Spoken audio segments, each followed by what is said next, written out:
सम्मान से किसान भी मुस्काए, यहाँ बिजली से हर घर जगमगाए, विकास की प्रवाह में मन हर्षाए।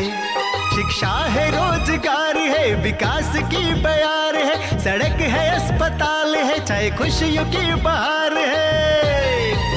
बिना संगीत के ही थिरके है पाँव, है स्वर्ग से सुंदर गाँव गिरा, सुखी संपन्न है अपना गाँव गिरा, है स्वर्ग से सुंदर गाँव गिरा, सुखी संपन्न है अपना गाँव गिरा।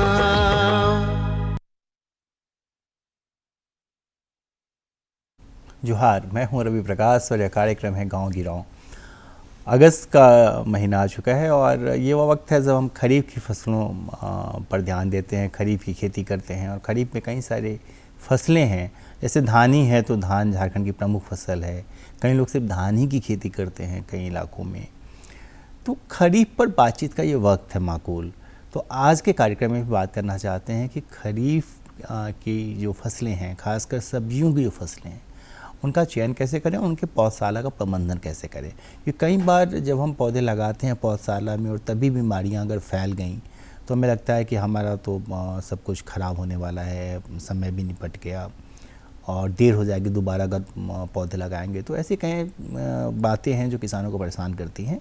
तो अगले आधे घंटे तक हम इन्हीं परेशानियों को दूर करने की कोशिश करेंगे, ऐसी बातें करेंगे जिससे कि खरीफ की खेती करने वाले किसानों को फ़ायदा हो, खरीफ में खासकर सब्जियों की खेती करने वाले किसानों को फ़ायदा हो।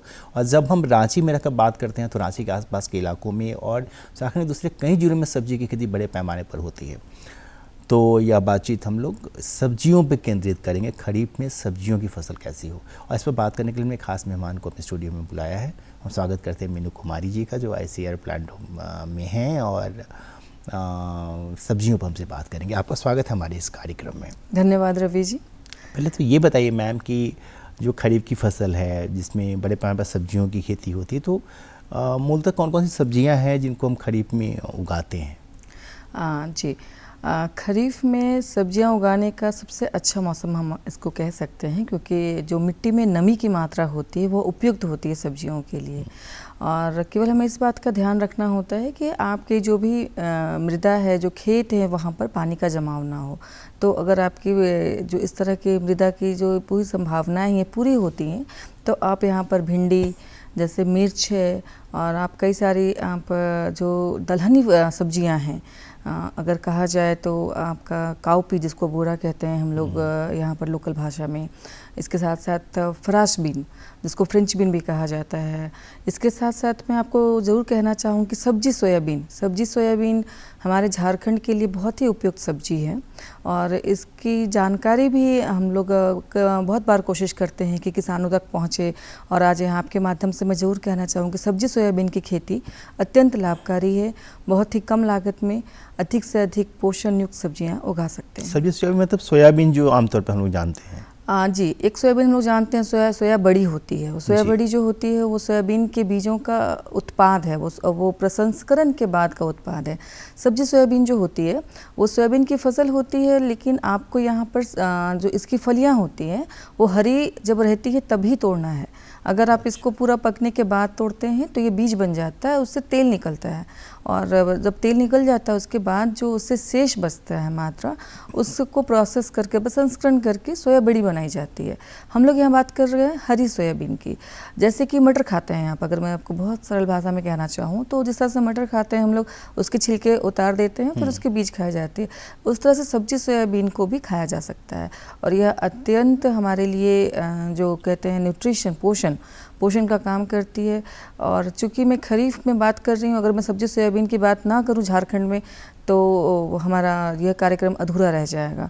तो मैं सभी को बताना चाहती हूँ इस कार्यक्रम के माध्यम से कि सब्जी सोयाबीन खरीफ में उगने वाली और कम अवधि में पककर तैयार होने वाली, मतलब आप जब बीज लगाते हैं उसके बाद 80 से 85 दिन में आपकी फसल फिर से खाली हो जाएगी अगली फसल के लिए। आपकी खेत खाली हो जाएगी तो आप दूसरी फसल का चुनाव फिर से कर सकते हैं। तो मैं ये कहना चाहती हूँ कि ये जो कि दलहनी फसल है तो ये मिट्टी के लिए भी अच्छी होती है, और चूँकि इसमें प्रोटीन काफ़ी ज़्यादा है तो ये हमारे पोषण के लिए भी अच्छी है। और इसके जो कहते हैं हम व्यंजन बनाए जाते हैं, वो जिस तरह से हम हरी मटर का प्रयोग करते हैं उस तरह से इसका प्रयोग किया जा सकता है। तो ये अत्यंत ही उपयुक्त फसल है झारखंड कंडीशन में। और अगर हम लोग बात करें तो झारखंड में किसान भाई बहन कुछ लगा भी रहे हैं। हमारे पलांडू संस्थान में स्वर्ण वसुंधरा नाम की वैरायटी है। आप कभी भी पलांडू आकर स्वर्ण वसुंधरा वैरायटी को लेकर जा सकते हैं। और महाराष्ट्र, गुजरात और हमारे भारत के कई सारे राज्यों में यह वैरायटी जा चुकी है, पहुंची है और काफ़ी मात्रा में लोग इसका प्रयोग कर रहे हैं और इससे कई गुना लाभ ले भी रहे हैं। तो मैं ज़रूर कहना चाहूँगी कि सब्जी सोयाबीन की खेती भी बहुत आराम से की जा सकती है खरीफ माह में। इसके अलावा और कौन कौन सी सब्जियां हैं? इसके अलावा जैसे हमने आपको बताया कि जो भिंडी है, भिंडी लगाया जा सकता है। और हमने आपको कहा फरास बीन, फ्रेंच बीन। मैं ये कहना चाहती हूँ कि चूँकि हमने आपको पहले ही बताया कि मिट्टी में नमी होती है, तो हमें यह ध्यान रखना है कि जल का जमाव ना हो और हम ऐसी सब्जियों का चुनाव ना करें जो कि ज़मीन पर जाकर फैलने वाली हो। जैसे कि आप अभी कद्दू भी लगा सकते हैं। कद्दू वर्गीय सब्जियों में से भी किसी का भी आप चुनाव कर सकते हैं, वो चाहे करेला हो, चाहे कोहड़ा जिसको पम्पकिन कहते हैं हम लोग, कद्दू हो, किसी का भी चुनाव करें। लेकिन इसके लिए हम लोग आपको ज़रूर कहना चाहेंगे कि आप ट्रेलिस इसको कहा जाता है कि बांस की जो छज्जी बनाई जाती है, ट्रेलिस का प्रयोग करें। क्योंकि अगर ये सब्जियां आप लगा लेते हैं और ये ज़मीन पर जाती है तो गलन की संभावना बहुत ज़्यादा हो जाएगी। तो ट्रेलिस सिस्टम में आप इनमें से किसी भी सब्जी को, कद्दू वर्गीय हो या आपके जो मिर्च है या भिंडी है, इस तरह की सब्जियों को लगा सकते हैं। और फरासबिन में भी जो लत्तरदार सब्जियाँ हैं, लत्तरदार जो किस्में हैं उसका चुनाव करें। और अगर इसके साथ साथ आप जैसे कि आप अगर टमाटर भी अगर लगा रहे हैं तो इनडिटर्मिनेट किस्में होती हैं जो लतादार होती हैं। हमारे कहने का मतलब है कि आप जिस किस्मों के भी लेते हैं, अगर आप सेम की सब्जी को, सेम को भी आप लगाते हैं तो आप उसको ऊपर चढ़ाने के लिए, चाहे वो सपोर्ट सिस्टम आपका ट्रेलिस सिस्टम हो, बांस का सिस्टम हो या आपका लोकल जो कहते हैं उसको मक्के के खेत के बीच में लगा रहे हो, लेकिन उसको आप ज़मीन से ऊपर रखने का प्रयास करें तो आप सब्जियों की उपयुक्त खेती कर सकते हैं।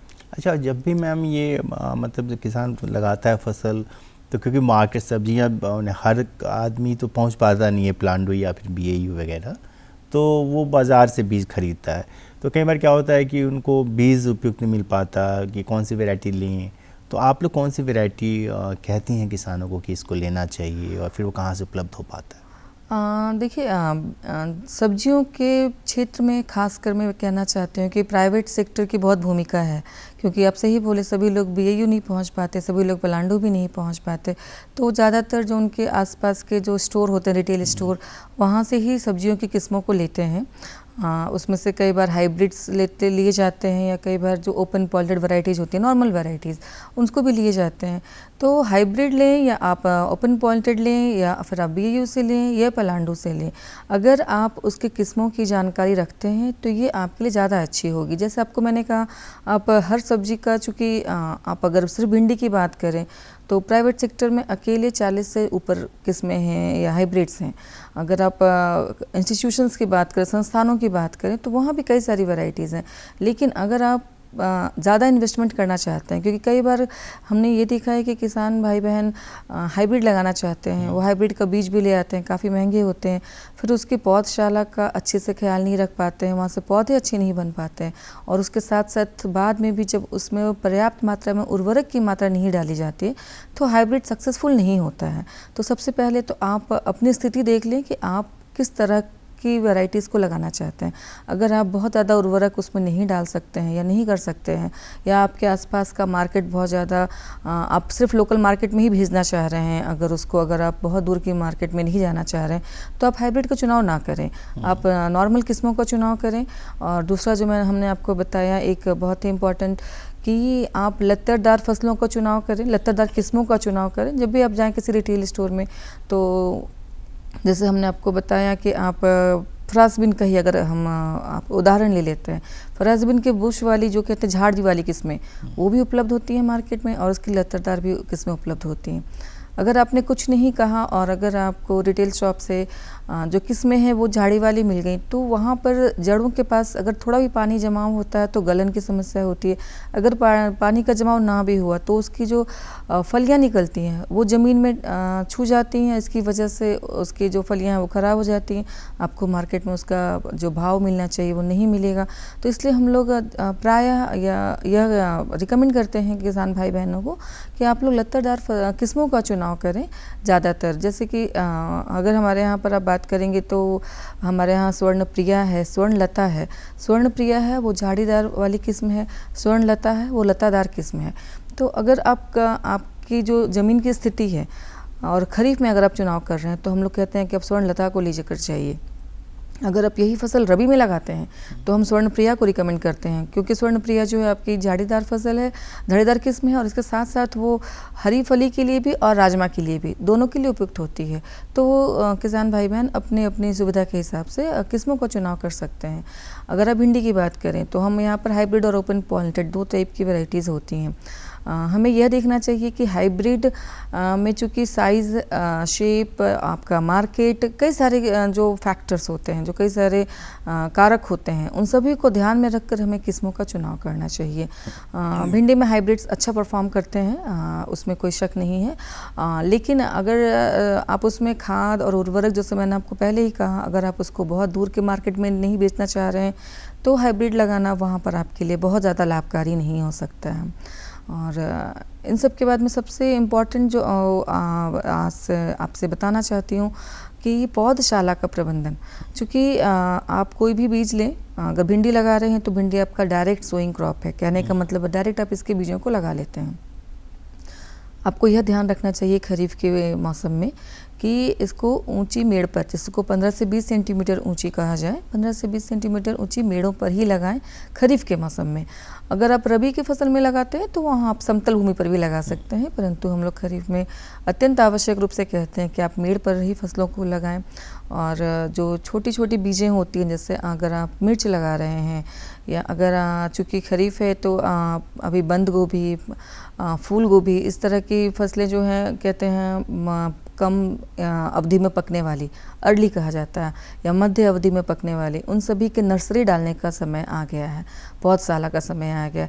तो पौधशाला का प्रबंधन बहुत ज़रूरी है कि आप वैज्ञानिक विधि से करें ताकि आपका कम से कम नुकसान हो। और हम लोग आपको यहाँ पर सिर्फ एक तो होता है वैज्ञानिक विधि में प्रोट्रे मेथड से करना, प्रोट्रे मेथड से करने के बारे में भी आपको बताएंगे। लेकिन चूँकि हमारे किसान भाई बहन गांव के दूर दराज इलाके से भी हमें सुन रहे हैं, तो प्रोट्रे के साथ साथ हम उन्हें बिल्कुल जो हमारे यहाँ ट्रेडिशनल जो तरीका अपनाया जाता है, ऊंची मेड़ पर बनाकर पौधशाला बनाना, हम उसके बारे में भी विस्तार से आपके साथ जानकारी देना चाहेंगे। जी प्लीज़ बताइए कि जो खेत में पौधशाला बनाते हैं तो इसको कैसे इसको बनाते हैं, फिर बनाने के बाद क्या ख्याल रखना पड़ता है?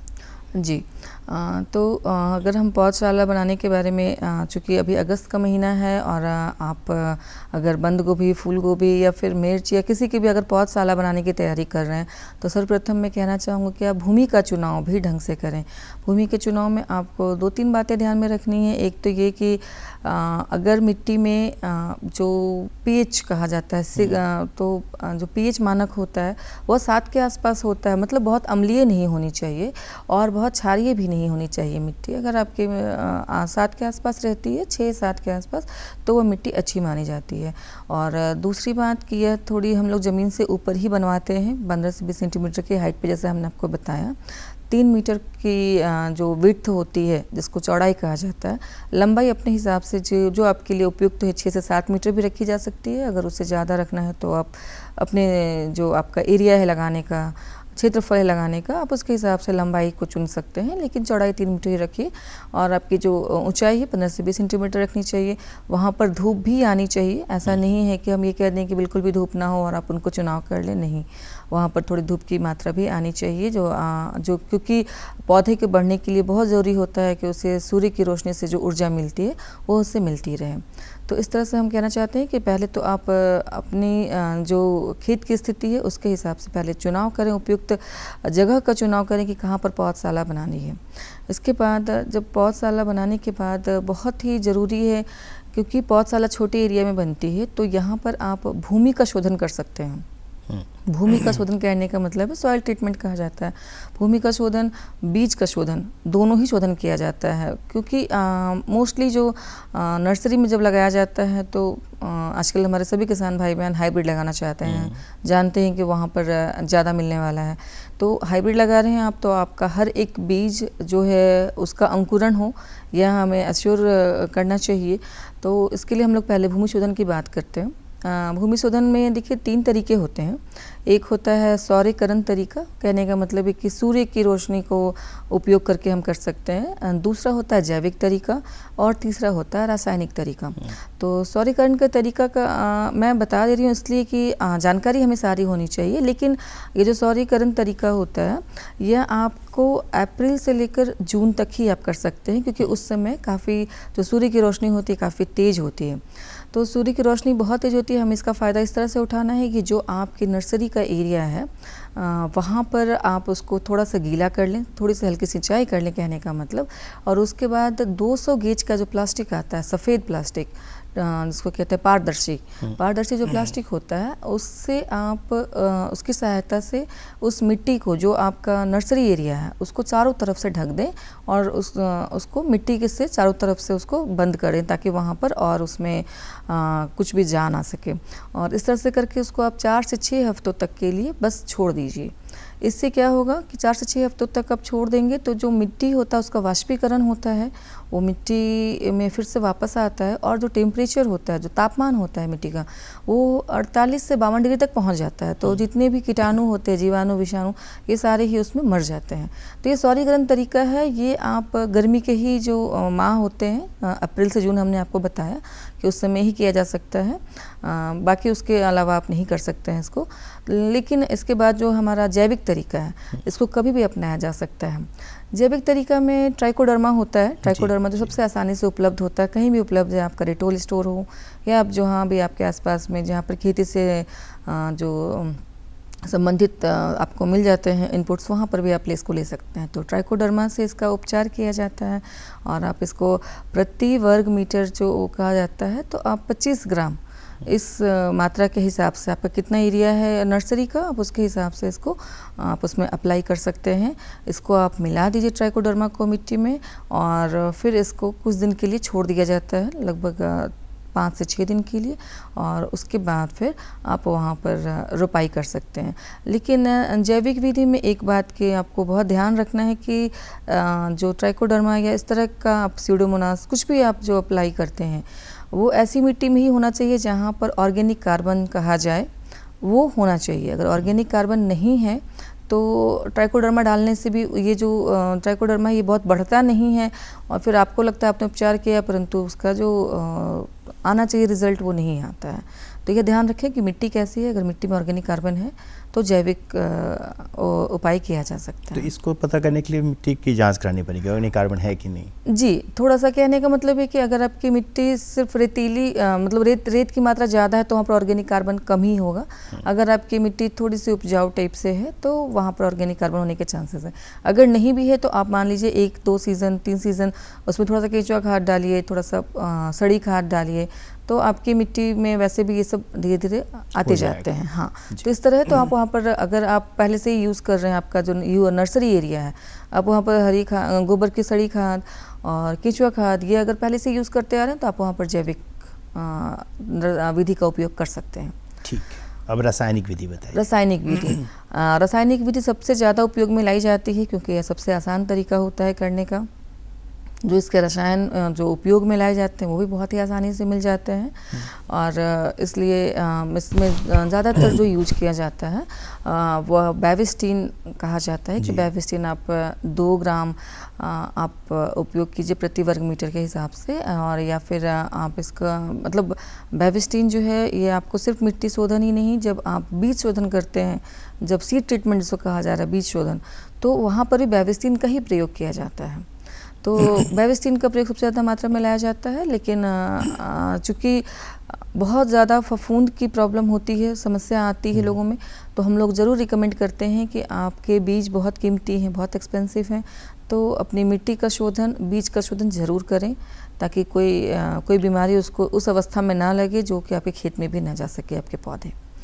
तो रासायनिक विधि से करने के बाद एक चीज़ मैं आपको और कहना चाहती हूँ कि आप ट्रीटमेंट तो कर देंगे, लेकिन आपका जो आप खेत की तैयारी करेंगे, खेत के चुनाव के बाद जो खेत की तैयारी करनी है, उसमें भी प्रति वर्ग मीटर आप 500 ग्राम मतलब आधा किलो जो कहा जाता है केचुआ खाद डाल सकते हैं। केचुआ खाद डालने से क्या होता है कि उसमें जो हमने आपको बताया कि ऑर्गेनिक कार्बन वो थोड़ा बढ़ता है, और जो अंकुरन होता है बीजों का वो ज़्यादा अच्छे तरीके से होता है। तो आप इस तरह से करके जो नर्सरी की मिट्टी है उसमें भी थोड़ा सा खाद डालने की कोशिश करें। अगर केचुआ खाद नहीं डाल पा रहे हैं तो आप गोबर के सड़ी खाद का भी प्रयोग कर सकते हैं। यह भी उतना ही लाभप्रद होता है। केचुआ खाद मिले तो आप उसका भी प्रयोग करें। ठीक है। अब ये बताइए कि जैसे जब हम पौधा लगाते हैं अपने खेत में और उसके बाद आप बार बार उर्वरक की चर्चा कर रही हैं, किसानों को भी लगता है कि ज़्यादा खाद डालेंगे तो ज़्यादा अच्छी फसल होगी, तो खाद को मतलब खाद का चुनाव कैसे करें, कौन सा खाद डालना होता है, कितनी मात्रा होती है, कब डाला जाता है, जी ये समझाएं। जी, जैसे कि हम लोग पौधशाला की बात कर रहे हैं, तो पौधशाला में आप सिर्फ जैविक खाद या जो हमने आपको बताया, कोई आपको MOP, DAP या फिर यूरिया डालने की ज़रूरत नहीं होती है। आप सिर्फ पौधशाला की मिट्टी के लिए गोबर की सड़ी खाद या केचुआ खाद, इन दोनों का ही केवल प्रयोग करें। इतना आपके लिए सफिशिएंट होता है पौधों के जो कहते हैं अंकुरन के लिए, बीजों के अंकुरन के लिए। इसके बाद हम लोग बीजों के शोधन की भी बात कर रहे थे, क्योंकि खाद में अगर आप कुछ और डालते हैं तो वो बीजों के अंकुरन में सहायता के बदले उसके उल्टा ही आपका प्रभाव पड़ सकता है। इसलिए मैं सभी से कहना चाहती हूँ कि इन दोनों खाद के अलावा आप और कोई खाद का प्रयोग ना करें। हाँ, ये ज़रूर है कि अगर आपकी मिट्टी जो कहते हैं एक हल्की मिट्टी होती है, एक भारी मिट्टी होती है, अगर आपकी मिट्टी भारी है तो उसमें थोड़ा रेत का प्रयोग करें, क्योंकि मिट्टी हल्की होनी चाहिए बीजों के अंकुरन के लिए। थोड़ी रेत मिला लें आप उसमें, तो आपकी मिट्टी हल्की हो जाएगी और बीजों के अंकुरण में सहायता मिलेगी।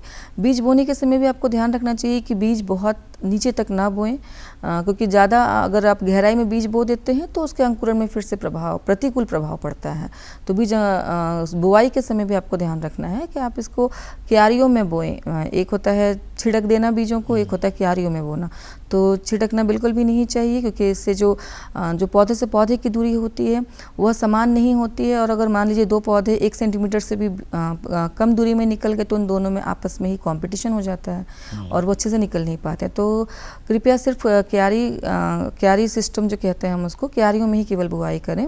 और जैसे हमने आपको बताया कि ट्राइकोडर्मा या रासायनिक विधि, इससे आप बीजों का भी उपचार कर लें, क्योंकि कभी कभी क्या होता है आपका मिट्टी तो उपचारित हो गया परंतु बीज उपचारित नहीं हुआ।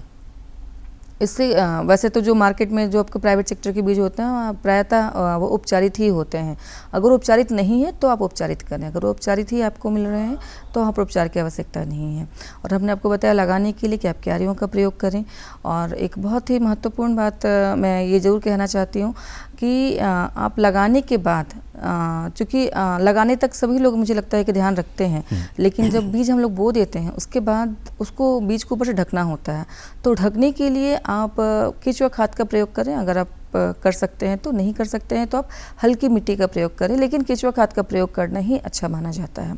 तो आप केचुआ खाद का प्रयोग करें और साथ साथ में जब भी पानी दें उसमें तो रोज कैन या फवारा कहा जाता है, उसके माध्यम से पानी दें। और ये जो केचुआ खाद या फिर आप जो मिट्टी का प्रयोग कर रहे हैं वो भी उपचारित ही होनी चाहिए। नहीं तो आपका बीज उपचारित है, आपकी मिट्टी उपचारित है, लेकिन जो आपने ढका बीजों को वो उपचारित नहीं था तो आपके पहले के सारे उपचार फिर व्यर्थ हो जाएंगे। तो इसका ज़रूर ध्यान रखें कि आप जिस मिट्टी से ढक रहे हैं बीजों को बिल्कुल भी खुला नहीं रखना है उन्हें, ढकना है लगाने के बाद, तो उसको औपचारिक मिट्टी से ही ढके। और उसके बाद जो आपका लोकली अवेलेबल होता है, जैसे पुआल है आपके पास या सरकंडा के या फिर गन्ने के सूखे पत्ते हैं, उससे थोड़ा ढक देना चाहिए। और ये जो पुआल है इसको आप हर फसल के लिए अलग अलग होती है, जैसे कहने का मतलब है गोभी वर्गीय सब्जियां हैं तो वहाँ पर आपको 3 से 4 दिन के बाद आपको पुआल हटा भी देना है, क्योंकि अगर आप उस समय पुआल नहीं हटाते हैं, अखुआ कहते हैं उसको, हल्का सा सफ़ेद सफ़ेद सी एक धागे टाइप का निकलता है, कहने का मतलब बीज का अंकुरन स्टार्ट हो गया है, तो उस समय आपको वो पुआल हटा देना है। अगर आप नहीं हटाएंगे तो फिर बीजों में अलग से आपको पौधों में दूसरी बीमारियां दिखाई पड़ने लग जाएंगी। तो ढके, और ढकने के 3-4 दिन बाद या फिर अलग सब्जियों में फिर आप 5 से 6 दिन के बाद आप नॉर्मली अब सभी में हटा दें इस पुआल को, उसके बाद ना रखें। और इसके बाद मैं ज़रूर ये कहना चाहूँगी कि हमने लगा भी लिया और आपको उसके बाद जो आपकी नर्सरी है, जो पौधशाला है, वो 25 से 30 दिनों में लगभग सभी की तैयार हो जाती है। तो लगाने के पहले लगाने के बाद जो आपका एक बहुत ही महत्वपूर्ण बिंदु है वो ये कि 5 से 6 दिन पहले उसमें आप सिंचाई ना करें। सिंचाई नहीं करने से क्या होता है कि पौधे जो होते हैं, प्रतिकूल जो आपका प्रभाव होता है, मौसम का प्रभाव, उसको सहने के लिए तैयार हो जाते हैं। तो 5 से 6 दिन पहले आप सिंचाई बंद कर दें। और दूसरा एक है कि 1 दिन पहले सिंचाई कर दें, उससे मिट्टी गीली हो जाएगी और जब आप पौधों को निकालेंगे तो उसकी जड़ें डैमेज नहीं होंगी, उसकी जो रूट्स होते हैं, जड़ें होती हैं, वो टूटेंगी नहीं। तो सिंचाई 1 दिन पहले करें मिट्टी गीली करने के लिए, और 5 से 6 दिन पहले बंद करें उसको हार्डी बनाने के लिए, उसको कठोर बनाने के लिए। तो यह बहुत ही इम्पॉर्टेंट एस्पेक्ट है कि हम आपको बताएं कि किस तरह से आपको ये मैनेजमेंट करना है। ठीक है, हमारे पास 1-1.5 मिनट के वक्त है, तो मेरा कोई सवाल नहीं है। कुछ वैसी बातें जो हम लोगों ने नहीं की हों और ज़रूरी हों तो प्लीज़ बताइए। जी, मैं ज़रूर कहना चाहूँगी कि पौधशाला में भी समस्या आती है बीमारी, उसमें डैम्पिंग ऑफ डिजीज होता है, बीमारी होती है, उसमें पौधे एकदम से जड़ों के पास से गिर जाते हैं और 2-3 दिन में आपकी पूरी नर्सरी खत्म हो जाती है। तो अगर ऐसी समस्या आप देख रहे हैं तो बिना देर किए आप मैंकोजेब का प्रयोग करें, वहाँ पर मैंकोजेब, बेविस्टिन या मेटालैक्सिल का प्रयोग कर सकते हैं। इसके बाद दूसरी परेशानी आती है जिसको कि बैक्टीरिया से कहते हैं हम लोग, उससे होता है, उस पर होते हैं काले धब्बे। अगर काले धब्बे आते हैं तो आप स्ट्रेप्टोसाइक्लिन जो होता है वो 150 ppm मतलब कि 150 मिलीग्राम 1 लीटर पानी में डालकर आप इसका प्रयोग करें, तो आपका इस तरह का जो बैक्टीरियल प्रॉब्लम है वो आपका चला जाएगा। और तीसरी सबसे जो महत्वपूर्ण है वो है वायरस। अगर आप वायरस का प्रॉब्लम देख रहे हैं, पत्तियाँ सिकुड़ जा रही हैं और छोटी हो जा रही हैं, तो आपको इस्तेमाल करना है एग्रोनेट का। एग्रोनेट होती है मच्छरदानी, अगर कहा जाए तो खेती की मच्छरदानी, तो उसका प्रयोग करें आप। चारों तरफ बांस से उस एग्रोनेट को आप फैला दें और उसके बाद उसमें आप जो भी उपचार कर रहे हैं या पानी दे रहे हैं सब फवारी की मदद से ऊपर से करें, क्योंकि ये जो विषाणु होते हैं ये सफ़ेद मक्खी से फैलते हैं। तो आपको यहाँ पर इमिडाक्लोप्रिड का इस्तेमाल करना है ताकि वो सफ़ेद मक्खी भी आपके फसलों को नुकसान ना पहुँचाए। तो इस तरह की जो परेशानियाँ होती हैं पौधशाला में, उसके बारे में आप जैसा आपके जो वहाँ पर समस्या है उसके हिसाब से आप निदान करने की कोशिश करें। ठीक है, मैडम आपका बहुत बहुत धन्यवाद। मुझे बड़ी उम्मीद है कि जो किसान सब्जियों की खेती करते हुए वो इन चीज़ों को जानते होंगे और इनका ख्याल रखते होंगे। फिर भी अगर आप ख्याल नहीं रखते हैं या कुछ चीज़ें आपसे छूट गई हों आपकी खेती में और हमारी बातचीत में आई हों, तो उन पे अमल करिए, अपनी खेती को और अच्छी करिए और आप मुनाफा कमाइए। और मुझे इस कार्यक्रम को रोकने की इजाज़त दीजिए। अगले सप्ताह इसी दिन इसी वक्त आपसे फिर मुलाकात होगी। नमस्कार।